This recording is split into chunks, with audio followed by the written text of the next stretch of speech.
Morning student, 7th class, happy Rakshabandhan and again welcome in your science class. और आज हम लोग जो है वो आपका पार्ट 3 पढ़ेंगे विज्ञान में, जो कि है रेशों से वस्त्र तक। ऐसा पार्ट आपने कक्षा 6 में भी पढ़ा है ना, तंतु से वस्त्र तक पढ़ा है कक्षा 6 में। तो आपको पता है कि रेशे क्या चीज़ होते हैं, लेकिन फिर भी हम लोग एक बार फिर देखेंगे किस तरह से रेशे बनते हैं, उनके बनाने का क्या प्रक्रम होता है।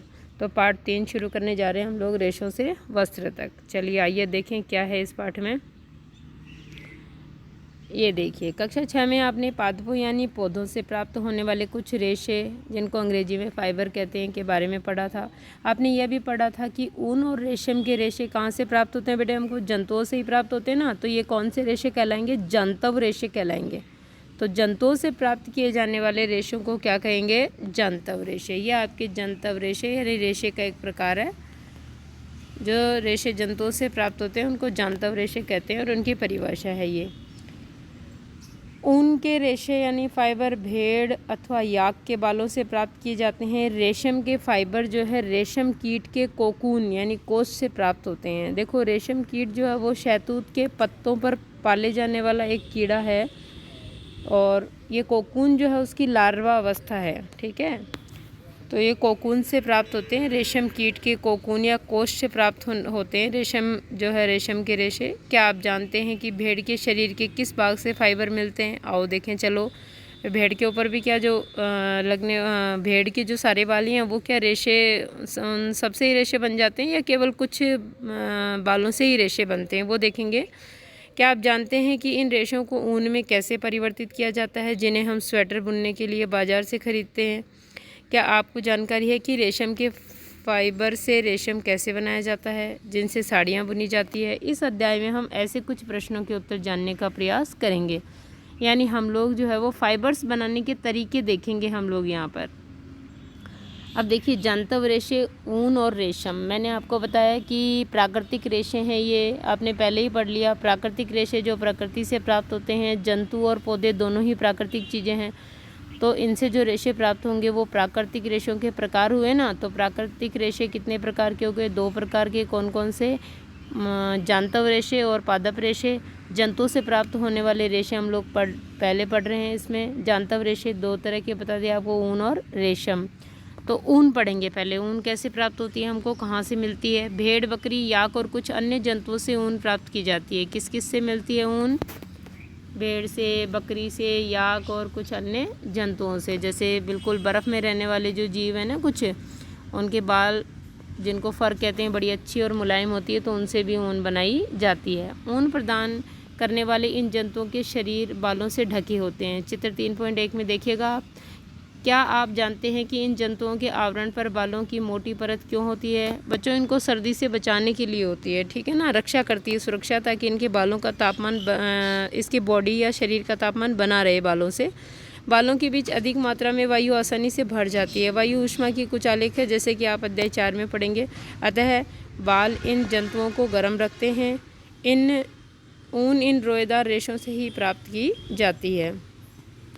अब देखिए, क्रियाकलाप 3.1 करेंगे हम लोग। अपने शरीर, बाहों और सिर के बालों को छूकर अनुभव कीजिए। क्या आपको उनमें कोई अंतर लगता है? कौन से बाल मोटे और रूखे प्रतीत होते हैं तथा कौन से मुलायम हैं? हमारी ही तरह भेड़ की रोएदार त्वचा पर 2 प्रकार के रेशे होते हैं। यानी कितनी तरह के बाल होते हैं भेड़ की त्वचा पर भी? 2। एक तो दाढ़ी के रुखों वाले जैसे, और एक त्वचा के निकट अवस्थित तंतु रूपी मुलायम बाल। जो दाढ़ी में बाल होते हैं वो रूखे होते हैं और हार्ड होते हैं, जबकि त्वचा पर जो बाल होते हैं ना शरीर के निकट, वो कैसे होते हैं? मुलायम और तंतुरूपी होते हैं। इन्हीं तंतुरूपी बालों मुलायम बाल, तंतुरूपी बाल ऊन बनाने के लिए रेशे प्रदान करते हैं, और इनको क्या कहते हैं? इस प्रकार प्राप्त ऊन को कहते हैं कार्तित ऊन।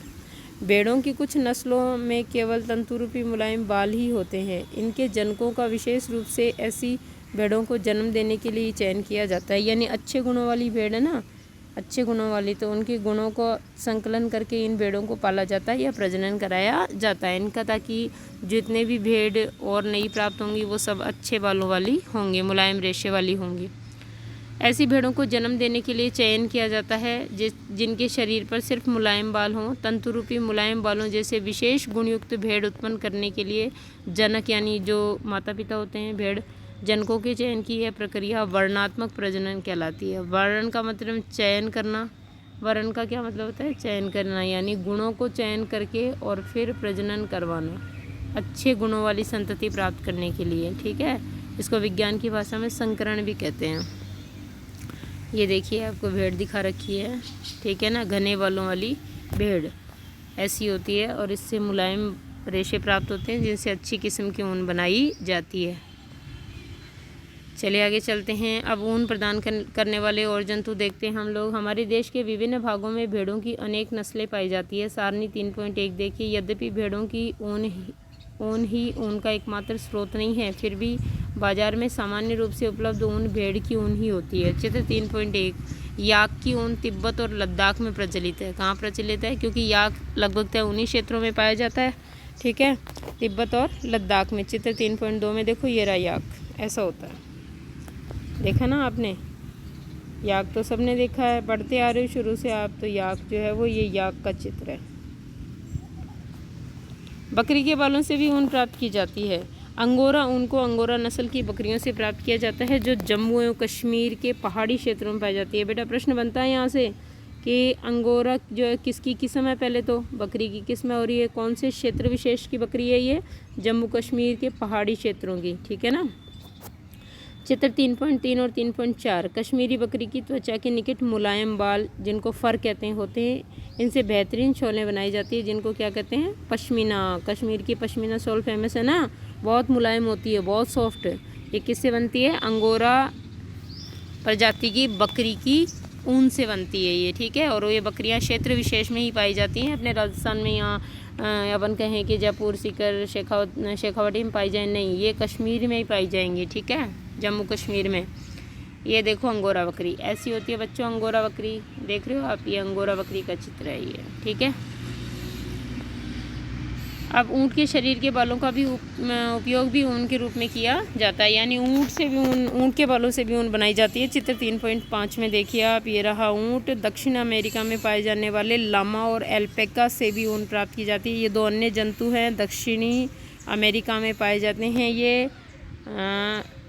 ये तो लामा है, दिस इज़ लामा, और ये एल्पेका, इनसे भी ऊन प्राप्त की जाती है। लेकिन ये भी क्षेत्र विशेषी हो गए, कहाँ पर? दक्षिणी अमेरिका में, यहाँ नहीं पाए जाते अपने ये।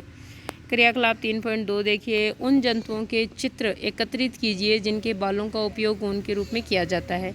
उन्हें अपनी स्क्रैप पुस्तिका में चिपकाइए। स्क्रैप बुक में आपको चिपकाना है, जैसे ऊँट हो गया, भेड़ हो गई, बकरी हो गई, याक हो गया, लामा, एल्पेका, इनके चित्र काट के आसानी से चिपका सकते हो। आपकी एक्टिविटी है ये।